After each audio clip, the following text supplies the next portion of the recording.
ஒரு chain snatching அண்ணா நகர்ல அடிக்கிறான்னு வச்சுக்கலாம். அப்படி அண்ணா நகர்ல அடிச்சவனே அந்த நகையை உடனே வந்து இப்ப சவுகார்பேட்டை புரசைவாக்கம் பகுதியில உருக்குன உடனே அவன் கைக்கு கோல்டு வந்துடுது. எந்த ஒரு ப்ரூஃப் இல்லாம இவங்க வந்து கோல்டை உருக்கி கையில கொடுத்துடுறாங்க. அப்ப அது விற்கிறதுக்கு ஈஸியா இருக்கு. அப்புறம் எப்படி இந்த திருட்டை கண்டுபிடிக்க முடியும்? இவங்க எல்லாம் சிசிடிவி கேமரா பார்த்து அவன் ஹெல்மெட்டை பார்த்துட்டு அவன் டூப்ளிகேட் வண்டியை பார்த்துட்டு ஒரு கட்டத்துல எங்களால கண்டுபிடிக்க முடியல, நாங்க ட்ரேஸ் பண்றோம், கண்டிப்பா கண்டுபிடிச்சு தரேன்ட்டு சொல்றாங்க. இப்படி கண்டுபிடிக்காம முடியாம நிறைய எஃப்ஐஆருங்க கிடைக்கும். ஒரே நாள்ல நகையை வித்துருவாங்க, ஒரே நாள்ல நகையை வித்துட்டு பணம் வாங்கிடுவாங்க. இப்போ வந்து இழந்தவங்க கண்ணீர் சிந்திட்டு தான் இருக்கணும், அடுத்தவன் நல்லா ஜாலியா சுத்திட்டு தான் இருப்பாங்க. ஏன்னா ஒரு சவரனே இப்ப பாத்தீங்கன்னா 56,000 ரூபாய் விக்குது. கண்டிப்பா பார்த்தா 3000 சவரம். அது எங்கேயோ போவோம். அதுதான் நம்ம என்னன்றோம், திருநவன் 1000 ஆப்ஷன் வச்சுன்னு பண்றான். திருநவனே அந்த பொருளை ஒரு இடத்துல உருகுறான், ஒரு இடத்துல வந்து விற்கிறான், ஒரு இடத்துல அப்ரைஸ் பண்ணி பண்றான். பிடிக்கிறவங்க என்ன பண்ணணும்? இந்த காவல்துறை அதிகாரிகள் வெறும் வந்து சிசிடிவி கேமரா இதெல்லாம் வண்டி கேமரா வண்டி பார்த்தா போதாது. ஏன்னா இப்ப நம்ம ஏரியாலே எடுத்துட்டீங்க வச்சுங்க, சென்னை கமிஷனர் அலுவலகத்துக்கு கண்ட்ரோல்லயே புரசைவாக்கத்துல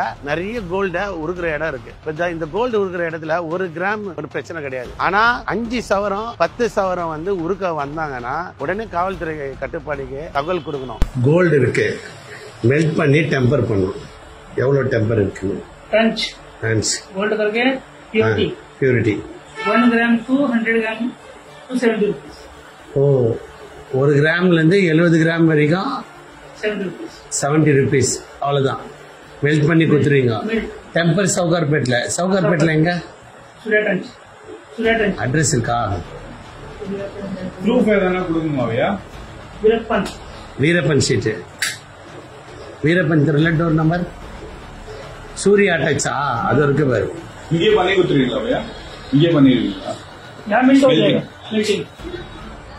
இல்லப்பா, கோல்ட வந்து அதுல போட்டு மெல்ட் பண்றோங்க. ஓ, இல்லே பண்ணிடுவீங்க. ஆனா வெயிட் செக் பண்ணுவீங்களா? வெயிட் எல்லாமே இங்கே செக் பண்ணிடுவீங்களா? செக் பண்ணுவோம். Weight gold weight. Oh, okay. இங்கே மெல்ட் பண்ணி இங்கே வெயிட் போட்டு இப்ப நம்ம கோல்ட கொடுத்தா மெல்ட் பண்ணிட்டு அப்படியே வெயிட்ட போட்டு குத்துருவாங்க. கோல்டு உருகுறீங்களா? ப்ரூஃப் ஏதாச்சும் கொடுக்கணுமான்னு வெறும் கோல்டு கொடுத்தா மெல்ட் பண்ணிடுவீங்களா? அவ்வளவுதான். சிறுவ சேர்த்து வச்சு ஒரு கோல்டு வாங்குறாங்க. அப்புறம் பாத்தீங்கன்னா வெளியில எங்கன்னா ஃபங்க்ஷன் போனா 4 பேர் எதிரில் கௌரவமா போனட்டு தான் இந்த நகையை வாங்கிட்டு போட்டுன்னு போறாங்க.